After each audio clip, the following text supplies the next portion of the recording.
ਸਤਿ ਸ਼੍ਰੀ ਅਕਾਲ। ਤੁਸੀਂ ਜੁੜੇ ਹੋਏ ਹੋ ਪੰਜਾਬੀ ਰੇਡੀਓ ਐਸੇ ਦੇ ਨਾਲ ਤੇ ਇਸ ਵੇਲੇ ਦੀ ਵੱਡੀ ਖਬਰ ਅਮਰੀਕਾ ਤੋਂ ਆ ਰਹੀ ਹੈ। ਅਮਰੀਕਾ ਦੇ ਵਿੱਚ ਭਾਰਤੀ ਮੂਲ ਦੇ ਇੱਕ ਬੰਦੇ ਨੂੰ ਮਨੁੱਖੀ ਤਸਕਰੀ ਦੇ ਦੋਸ਼ਾਂ ਦੇ ਤਹਿਤ ਗ੍ਰਿਫਤਾਰ ਕੀਤਾ। ਇਹ ਗ੍ਰਿਫਤਾਰੀ ਸ਼ਿਕਾਗੋ ਦੇ ਵਿੱਚ ਓਹੇਅਰ ਇੰਟਰਨੈਸ਼ਨਲ ਏਅਰਪੋਰਟ ਤੋਂ ਕੀਤੀ ਗਈ ਹੈ। ਇਸ ਮਾਮਲੇ ਦੇ ਵਿੱਚ ਗੁਜਰਾਤ ਦੇ 4 ਜੀ ਜਦੋਂ ਕੈਨੇਡਾ ਤੋਂ ਅਮਰੀਕਾ ਦਾਖਲ ਹੋ ਰਹੇ ਸੀਗੇ, ਉਹਨਾਂ ਦੀ ਮੌਤ ਹੋ ਗਈ ਸੀ ਤੇ ਉਸ ਮਾਮਲੇ ਦੀ ਜਾਂਚ ਚੱਲ ਰਹੀ ਸੀ। ਇਸ ਜਾਂਚ ਦੇ ਦਰਮਿਆਨ ਇਸ ਬੰਦੇ ਨੂੰ ਗ੍ਰਿਫਤਾਰ ਕੀਤਾ ਗਿਆ। ਪੂਰਾ ਮਾਮਲਾ ਕੀ ਹੈ ਤੇ ਇਹਦੇ ਜਿਹੜੇ ਨਾਂ ਨੇ ਉਹ ਨਾਂ ਸੁਣ ਕੇ ਤੁਸੀਂ ਹੈਰਾਨ ਰਹਿ ਜਾਓਗੇ। ਇਹਦਾ ਨਾਮ ਹੈ ਡਰਟੀ ਹੈਰੀ। ਤੁਸੀਂ ਸੋਚ ਸਕਦੇ ਹੋ ਵੀ ਕਿਸੇ ਬੰਦੇ ਦਾ ਨਾਮ ਡਰਟੀ ਹੈਰੀ ਵੀ ਹੋ ਸਕਦਾ ਹੈ। ਡਰਟੀ ਹੈਰੀ ਕੌਣ ਆ, ਇਹਨੇ ਕਿਸ ਤਰੀਕੇ ਦੇ ਨਾਲ ਕੰਮਕਾਜ ਇਹਦਾ ਚੱਲਦਾ ਜਾਂ ਕਿਸ ਤਰੀਕੇ ਦਾ ਇਹ ਕੰਮਕਾਰ ਕਰਦਾ, ਇਸ ਰਿਪੋਰਟ ਦੇ ਵਿੱਚ, ਇਸ ਪੂਰੀ ਖਬਰ ਦੇ ਵਿੱਚ ਤੁਹਾਨੂੰ ਇਹਦੇ ਬਾਰੇ ਪੂਰੀ ਜਾਣਕਾਰੀ ਦਿਆਂਗੇ। ਅਸਲ ਦੇ ਵਿੱਚ ਜਿਹੜੀ ਟ੍ਰਿਬਿਊਨ ਅਖਬਾਰ ਨੇ ਜਿਹੜੀ ਰਿਪੋਰਟਿੰਗ ਕੀਤੀ ਹੈ ਇਸ ਮਾਮਲੇ ਤੇ, ਉਹਦੇ ਮੁਤਾਬਕ ਅਮਰੀਕਾ ਦੇ ਸ਼ਿਕਾਗੋ ਦੇ ਵਿੱਚ ਮਨੁੱਖੀ ਤਸਕਰੀ ਦੀ ਘਟਨਾ ਦੀ ਜਾਂਚ ਦੇ ਮਾਮਲੇ ਦੇ ਵਿੱਚ ਭਾਰਤੀ ਮੂਲ ਦੇ ਇੱਕ ਬੰਦੇ ਨੂੰ ਗ੍ਰਿਫਤਾਰ ਕੀਤਾ ਗਿਆ। ਗੁਜਰਾਤ ਦਾ ਇੱਕ ਪਰਿਵਾਰ, 4 ਜਣਾਂ ਦਾ ਇੱਕ ਪਰਿਵਾਰ ਜਦੋਂ ਕੈਨੇਡਾ ਤੋਂ ਅਮਰੀਕਾ ਦੇ ਵਿੱਚ ਗੈਰਕਾਨੂੰਨੀ ਢੰਗ ਨਾਲ ਦਾਖਲ ਹੋਣ ਦੀ ਕੋਸ਼ਿਸ਼ ਕਰ ਰਿਹਾ ਸੀ, ਜਾਨ ਗਵਾ ਬੈਠਾ ਸੀ, ਉਸ ਮਾਮਲੇ ਦੀ ਜਾਂਚ ਚੱਲ ਰਹੀ ਸੀ। ਇਹਦੇ ਵਿੱਚ 2 ਬੱਚੇ ਵੀ ਸ਼ਾਮਲ ਸੀਗੇ। ਪਿਛਲੇ ਹਫ਼ਤੇ ਦੀ ਸ਼ਿਕਾਗੋ ਟ੍ਰਿਬਿਊਨ ਦੇ ਵਿੱਚ ਇੱਕ ਰਿਪੋਰਟ ਛਪੀ ਸੀ। ਉਸ ਰਿਪੋਰਟ ਦੇ ਮੁਤਾਬਕ ਹਰਸ਼ ਕੁਮਾਰ ਰਮਨ ਲਾਲ ਪਟੇਲ ਨੂੰ ਸ਼ਿਕਾਗੋ ਦੇ ਓਹੇਅਰ ਕੌਮਾਂਤਰੀ ਹਵਾਈ ਅੱਡੇ ਤੋਂ ਗ੍ਰਿਫਤਾਰ ਕੀਤਾ ਗਿਆ ਤੇ ਉਹਨੂੰ 28 ਫਰਵਰੀ ਤੱਕ ਹਿਰਾਸਤ ਲਈ ਭੇਜ ਦਿੱਤਾ ਗਿਆ। ਡਰਟੀ ਹੈਰੀ, ਪਰਮ ਸਿੰਘ, ਹਰੇਸ਼ ਰਮੇਸ਼ ਲਾਲ ਪਟੇਲ ਦੇ ਨਾਮਾਂ ਨਾਲ ਮਸ਼ਹੂਰ ਪਟੇਲ ਤੇ ਵਿਦੇਸ਼ੀ ਨਾਗਰਿਕਾਂ ਦੀ ਤਸਕਰੀ ਤੇ ਗੈਰ ਕਾਨੂੰਨੀ ਢੰਗ ਦੇ ਨਾਲ ਦਾਖਲੇ ਦੀ ਸਾਜ਼ਿਸ਼ ਦੇ ਅਪਰਾਧ ਦਾ ਦੋਸ਼ ਲਾਇਆ ਗਿਆ। ਜ਼ਿਲ੍ਹਾ ਅਦਾਲਤ ਨੇ ਪਟੇਲ ਦੇ ਖਿਲਾਫ ਮਨੁੱਖੀ ਤਸਕਰੀ ਦੀ ਸਾਜ਼ਿਸ਼ ਦੇ ਵਿੱਚ ਪਟੇਲ ਦੀ ਸ਼ਮੂਲੀਅਤ ਦੇ ਵੇਰਵੇ ਮੁਹੱਈਆ ਕਰਵਾਏ ਨੇ। ਇਹ ਹਲਫਨਾਮਾ 19 ਜਨਵਰੀ ਨੂੰ 2022 ਨੂੰ ਮਨੁੱਖੀ ਤਸਕਰੀ ਦੀ ਘਟਨਾ ਦੇ ਵਿੱਚ ਕੀਤੀ ਗਈ ਜਾਂਚ ਦੇ ਨਾਲ ਸੰਬੰਧਿਤ ਹੈ। ਇਸ ਘਟਨਾ ਦੇ ਵਿੱਚ ਜਗਦੀਸ਼ ਪਟੇਲ 39 ਸਾਲਾ, ਵਿਸ਼ਾਲੀਬੇਨ ਪਟੇਲ 37 ਸਾਲ ਦੀ, ਵਿਹਾਂਗੀ ਪਟੇਲ 11 ਸਾਲ ਦੀ ਤੇ ਧਾਰਮਿਕ ਪਟੇਲ 3 ਸਾਲ ਦਾ, ਇਹਨੂੰ ਗੈਰਕਾਨੂੰਨੀ ਢੰਗ ਦੇ ਨਾਲ ਅਮਰੀਕਾ ਦੇ ਵਿੱਚ ਦਾਖਲ ਹੋਣ ਦੀ ਕੋਸ਼ਿਸ਼ ਕਰਦੇ ਸਮੇਂ ਐਮਰਸਨ ਦੇ ਵਿੱਚ ਇਹਨਾਂ ਦੀਆਂ 4 ਦੀਆਂ ਲਾਸ਼ਾਂ ਮਿਲੀਆਂ ਸੀਗੀਆਂ। ਉਸ ਮਾਮਲੇ ਦੇ ਵਿੱਚ ਉਸ ਤੋਂ ਬਾਅਦ ਇੱਕ ਬੈਗ ਮਿਲਿਆ ਪੁਲਿਸ ਨੂੰ, ਜਿਹੜੇ ਬੈਗ ਨੇ ਇਸ ਪੂਰੇ ਜੋ ਗੈਰਕਾਨੂੰਨੀ ਪ੍ਰਵਾਸੀਆਂ ਦੇ ਨਾਲ ਅਣਹੋਣੀਆਂ ਵਾਪਰਦੀਆਂ ਉਹਨੂੰ ਦ੍ਰਿਸ਼ਮਾਨ ਕੀਤਾ।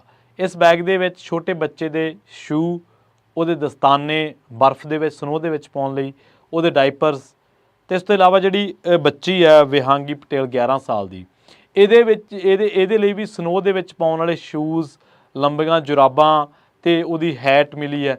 ਸੋ ਅਧਿਕਾਰੀ ਜਿਹੜੇ ਜਾਂਚ ਕਰ ਰਹੇ ਸੀ, ਜਦੋਂ ਇਹ ਬੈਗ ਮਿਲਿਆ ਤਾਂ ਉਹ ਵੀ ਭਾਵੁਕ ਹੋ ਕੇ ਕਿ ਕਿਸ ਤਰੀਕੇ ਦੇ ਨਾਲ ਲੋਕ ਕੈਨੇਡਾ ਤੋਂ ਅਮਰੀਕਾ ਦੇ ਵਿੱਚ ਜਾਂ ਮੈਕਸੀਕੋ ਤੋਂ ਅਮਰੀਕਾ ਦੇ ਵਿੱਚ ਦਾਖਲ ਹੁੰਦੇ ਨੇ ਤੇ ਇਸੇ ਦਰਮਿਆਨ ਉਹਨਾਂ ਨੂੰ ਕਿੰਨੀਆਂ ਖੱਜਲ ਖੁਆਰੀਆਂ ਦਾ ਸਾਹਮਣਾ ਕਰਨਾ ਪੈਂਦਾ ਤੇ ਕਿੰਨੀ ਜਾਨ ਆਪਣੀ ਜਿਹੜੀ ਬੇਤਹਾਸ਼ਾ ਕੀਮਤੀ ਆ ਉਹਨੂੰ ਜੋਖਮ ਦੇ ਵਿੱਚ ਪਾ ਕੇ ਇਹ ਲੋਕ ਕੈਨੇਡਾ ਤੋਂ ਅਮਰੀਕਾ ਤੱਕ ਦਾ ਸਫ਼ਰ ਜਿਹੜਾ ਉਹ ਤੈਅ ਕਰਦੇ ਨੇ।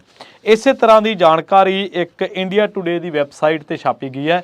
ਇਸੇ ਨਾਲ ਤਾਲੁਕਾਤ ਰੱਖਦੀ ਜਾਣਕਾਰੀ, ਇੰਡੀਆ ਟੂਡੇ ਇੱਕ ਵੈਬਸਾਈਟ ਹੈ, ਨਿਊਜ਼ ਵੈਬਸਾਈਟ ਆ, ਉਹਦੇ ਤੋਂ ਜਿਹੜੀ ਜਾਣਕਾਰੀ ਮਿਲੀ ਹੈ ਉਹ ਜਾਣਕਾਰੀ ਇਹ ਕਹਿੰਦੀ ਹੈ ਕਿ ਇਹ ਜਿਹੜਾ ਪਟੇਲ ਆ ਪ੍ਰਾਇਮਰੀ ਸਸਪੈਕਟ ਆ 2022 ਦਾ ਹਿਊਮਨ ਟ੍ਰੈਫਿਕਿੰਗ ਦਾ ਕੇਸ ਆ, ਜਿਹੜਾ ਜਦੋਂ ਇਹ ਗੁਜਰਾਤ ਦੀ ਫੈਮਿਲੀ ਦਾ ਜਿਨ੍ਹਾਂ ਦਾ ਮੈਂ ਜ਼ਿਕਰ ਕਰਕੇ ਹਟਿਆ, ਉਹ ਕਹਿੰਦੇ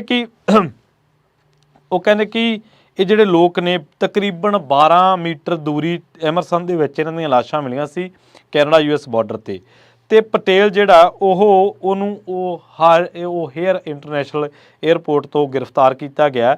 ਦੱਸਿਆ ਜਾ ਰਿਹਾ ਕਿ ਇਸ ਮਾਮਲੇ ਦੇ ਵਿੱਚ ਇੱਕ ਬੰਦਾ ਸੀ ਇਹਦੇ ਨਾਲ ਹੋਰ ਜੁੜਿਆ, ਜਿਹਨੂੰ ਲੰਘੇ ਦਿਨੀ ਗ੍ਰਿਫਤਾਰ ਕੀਤਾ ਗਿਆ ਸੀ ਤੇ ਉਹਦਾ ਨਾਂ ਸੀ ਸਟੀਵ ਸ਼ੈਨ।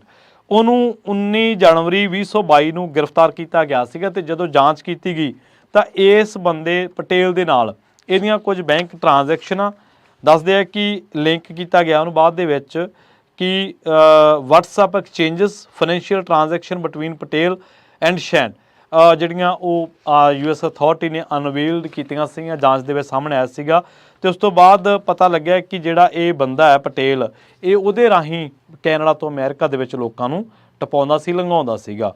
ਉਸ ਤੋਂ ਬਾਅਦ ਜਿਹੜਾ ਉਹ ਪਟੇਲ ਨੇ ਜਿਹੜੇ ਡਾਕੂਮੈਂਟ ਕੋਰਟ ਦੇ ਵਿੱਚ ਦਿੱਤੇ ਗਏ ਨੇ ਉਹਨਾਂ ਦੇ ਮੁਤਾਬਕ ਉਹ ਡਿਸਕਲੋਜ਼ ਕਰਦੇ ਨੇ ਕਿ ਪਟੇਲ ਜਿਹੜਾ ਉਹ ਸਪਲਾਈ ਕਰਦਾ ਸੀ ਸੈਨ ਨੂੰ ਰਾਊਟ ਮੈਪ, ਹੋਰ ਟਰਾਂਸਪੋਰਟਿੰਗ ਇਲੀਗਲ ਮਾਈਗਰੈਂਟਸ ਕੈਨੇਡਾ ਤੋਂ US ਲੰਘਾਉਣ ਦੇ ਲਈ।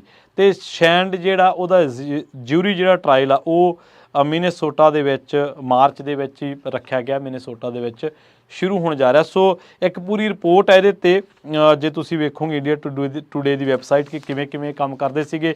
ਤੇ ਉਸ ਤੋਂ ਬਾਅਦ ਜਿਹੜੀ ਗੱਲ ਛਪੀ ਹੈ ਇੱਕ ਇੰਗਲਿਸ਼ ਟ੍ਰਿਬਿਊਨ ਦੇ ਵਿੱਚ ਜਾਂ ਸ਼ਿਕਾਗੋ ਦੇ ਵਿੱਚ, ਜਿਹੜੀ ਸ਼ਿਕਾਗੋ ਦੀ ਗ੍ਰਿਫਤਾਰੀ ਦੇ ਬਾਰੇ ਜਿਹੜੀ ਗੱਲਬਾਤ ਛਪੀ ਹੈ ਉਸ ਦੇ ਵਿੱਚ ਵੀ ਇਹ ਜਿਹੜੀ ਸ਼ਿਕਾਗੋ ਟ੍ਰਿਬਿਊਨ ਦੇ ਵਿੱਚ ਉਹਦੇ ਵਿੱਚ ਦੱਸਿਆ ਗਿਆ ਕਿ ਇਹ ਕਿਵੇਂ ਲਿੰਕ ਕਰਦਾ ਸੀ ਉਸ ਪਰਿਵਾਰ ਦੇ ਨਾਲ ਜਿਹਦੀ ਕੈਨੇਡਾ ਅਮਰੀਕਾ ਸਰਹੱਦ ਦੇ ਵਿੱਚ ਐਮਰਸਨ ਤੋਂ ਜਿਨ੍ਹਾਂ ਦੀਆਂ ਲਾਸ਼ਾਂ ਮਿਲਦੀਆਂ ਨੇ ਤੇ 12 ਮੀਟਰ ਦੂਰ ਉਹਨਾਂ ਦੀਆਂ ਲਾਸ਼ਾਂ ਮਿਲਦੀਆਂ ਨੇ। ਅੰਦਾਜ਼ਾ ਇਹ ਲਗਾਇਆ ਗਿਆ ਕਿ ਉਹ ਬਰਫੀਲੇ ਮੌਸਮਾਂ ਦੀ ਮਾਰ ਨਾ ਝੱਲਦਿਆਂ ਉਹਨਾਂ 4 ਜਣਿਆਂ ਦੀ ਮੌਤ ਹੋ ਗਈ, ਜਿਨ੍ਹਾਂ ਦੇ ਵਿੱਚ 11 ਤੇ 3 ਸਾਲ ਦੇ 2 ਬੱਚੇ ਸੀਗੇ। ਤੇ ਜਿਹੜਾ ਇਹ ਜਗਦੀਸ਼ ਪਟੇਲ ਹੈ ਇਹ 39 ਸਾਲਾ ਬੰਦਾ ਸੀ ਤੇ ਬੜੀ ਸੋਹਣੀ ਜ਼ਿੰਦਗੀ ਗੁਜਰਾਤ ਦੇ ਵਿੱਚ ਜੀ ਰਿਹਾ ਸੀਗਾ। ਇਹਦੇ ਬਾਰੇ ਜਦੋਂ ਖੋਜ ਕੀਤੀ ਗਈ ਪਤਾ ਲੱਗਿਆ ਕਿ ਇਹ ਬੰਦਾ, ਜਦੋਂ ਇਹਦੇ ਬਾਰੇ ਪੜ੍ਹਿਆ ਤਾਂ ਪਤਾ ਲੱਗਿਆ ਕਿ ਇਹ ਬੰਦਾ ਉੱਥੇ ਪੜ੍ਹਾਉਂਦਾ ਸੀਗਾ, ਕੰਪਿਊਟਰ ਟੀਚਰ ਸੀਗਾ। ਪਰ ਇਸ ਦੇ ਰਿਸ਼ਤੇਦਾਰ ਕਹਿ ਲਓ ਜਾਂ ਹੋਰ ਲੋਕ ਜਿਹੜੇ ਉਹ ਬਾਹਰ ਸੈਟਲ ਸੀਗੇ ਤੇ ਹੌਲੀ ਹੌਲੀ ਇਹਦੇ ਮਨ ਦੇ ਵਿੱਚ ਵੀ ਆਇਆ ਤੇ ਫਿਰ ਇਹਨੇ 60-70 ਲੱਖ ਰੁਪਈਆ ਆਪਣੇ ਰਿਸ਼ਤੇਦਾਰਾਂ, ਪਰਿਵਾਰਕ ਮੈਂਬਰਾਂ, ਮਿੱਤਰ ਪਿਆਰਿਆਂ ਦੀ ਮਦਦ ਦੇ ਨਾਲ ਇਕੱਠਾ ਕੀਤਾ। ਤੇ ਉਸ ਤੋਂ ਬਾਅਦ ਇਕੱਠਾ ਕਰਨ ਤੋਂ ਬਾਅਦ ਫਿਰ ਇਸ ਕੜੀ ਦੇ ਵਿੱਚ ਨਾਂ ਜੁੜ ਜਾਂਦਾ ਸਟੀਵ ਸ਼ੈਂਡ ਵਰਗੇ ਲੋਕਾਂ ਦਾ ਤੇ ਹਰਸ਼ ਪਟੇਲ, ਡਰਟੀ ਹੈਰੀ। ਤੁਸੀਂ ਸੋਚ ਸਕਦੇ ਹੋ ਕਿਸੇ ਬੰਦੇ ਦੇ ਨਾਂ ਦੇ ਮੂਹਰੇ ਡਰਟੀ ਵੀ ਲੱਗ ਸਕਦਾ। ਸੋ ਡਰਟੀ ਹੈਰੀ ਤੇ ਇਹਦੇ ਨਾਲ ਪਰਮ ਸਿੰਘ, ਰਮੇਸ਼, ਹਰੇਸ਼ ਪਟੇਲ, ਇਹ ਕਿੰਨੇ ਨਾਵਾਂ ਦੇ ਨਾਲ ਮਸ਼ਹੂਰ ਇਹ ਬੰਦਾ ਸੀਗਾ। ਹੁਣ ਉਹਨੂੰ ਸ਼ਿਕਾਗੋ ਦੇ ਓਹੇਅਰ ਏਅਰਪੋਰਟ ਤੋਂ ਗ੍ਰਿਫਤਾਰ ਕਰ ਲਿਆ ਗਿਆ ਤੇ ਦੱਸਿਆ ਜਾ ਰਿਹਾ ਕਿ 19 ਜਨਵਰੀ 2022 ਨੂੰ ਮਨੁੱਖੀ ਤਸਕਰੀ ਦੇ ਇੱਕ ਮਾਮਲੇ ਦੀ ਜਾਂਚ ਕੀਤੀ ਗਈ ਤੇ ਉਸ ਤੋਂ ਬਾਅਦ ਇਸ ਜਾਂਚ ਦੇ ਸਿਲਸਿਲੇ ਦੇ ਵਿੱਚ ਇਹਨੂੰ ਜਿਹੜਾ ਹਰਸ਼ ਪਟੇਲ ਹੈ ਇਹਨੂੰ ਗ੍ਰਿਫਤਾਰ ਕੀਤਾ ਗਿਆ। ਬਹੁਤ ਬਹੁਤ ਧੰਨਵਾਦ। ਸਤਿ ਸ਼੍ਰੀ ਅਕਾਲ। ਜੁੜੇ ਰਹੋ ਪੰਜਾਬੀ ਰੇਡੀਓ